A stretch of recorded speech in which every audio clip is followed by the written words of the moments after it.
আমি এখন দাঁড়িয়ে আছি মানিকগঞ্জের একটি মিষ্টি কুমড়ার ক্ষেতে। আমরা দেখতে পাচ্ছি বেশ বড় বড় মিষ্টি কুমড়া খেতে সৌন্দর্য বর্ধন করছে। এই মিষ্টি কুমড়া ইংরেজিতে যাকে বলা হয় পামকিন, আর এর বৈজ্ঞানিক নাম হচ্ছে কিউকারবিটা মসকাটা। এই মিষ্টি কুমড়া সাধারণত সবুজ থেকে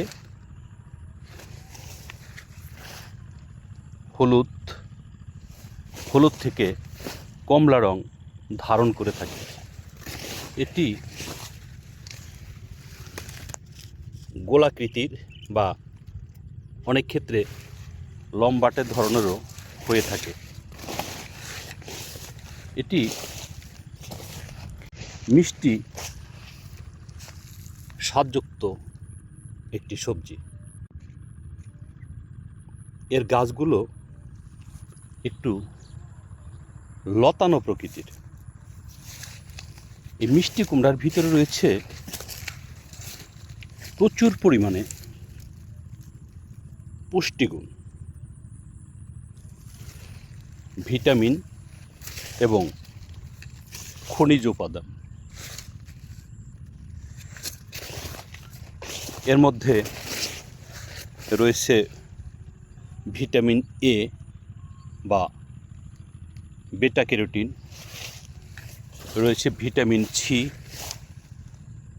রয়েছে আয়রন, রয়েছে ক্যালসিয়াম এবং ম্যাগনেসিয়াম। আর একটি বিশেষ উপাদান রয়েছে যাকে ইংরেজিতে বলা হয় ফাইবার, আর বাংলায় বলা হয় আঁশ।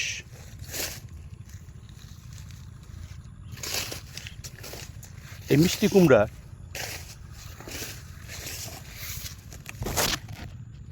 দৃষ্টিশক্তি উন্নত করতে, মানুষের দেহের রোগ প্রতিরোধ ক্ষমতা বাড়াতে, হরমোনের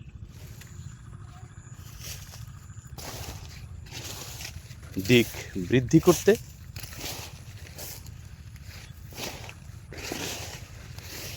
মিষ্টি কুমড়া বিশেষ ভূমিকা পালন করে থাকে।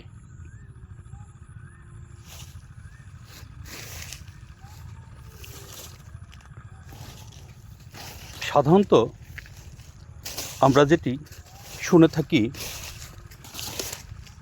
যে বহুমূত্র বা ডায়াবেটিক্স আক্রান্ত রোগীদের জন্য মিষ্টি কুমড়া খাওয়া সমীচীন নয়, কিন্তু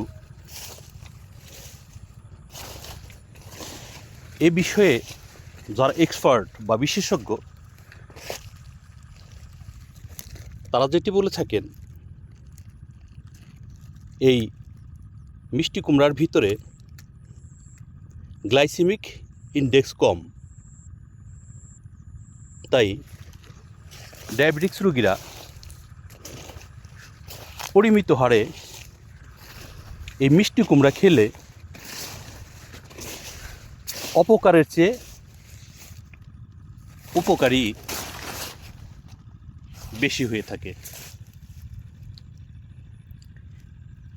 এই মিষ্টি কুমড়া রান্না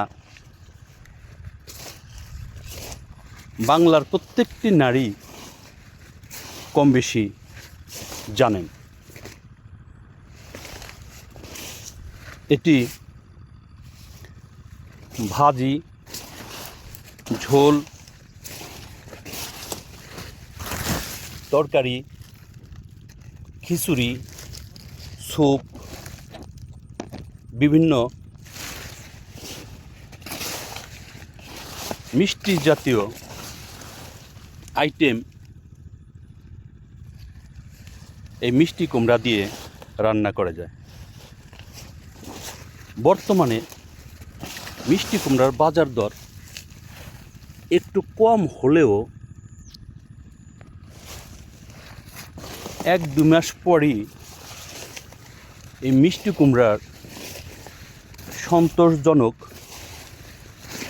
দাম পাওয়া যাবে বলে কৃষকদের ধারণা।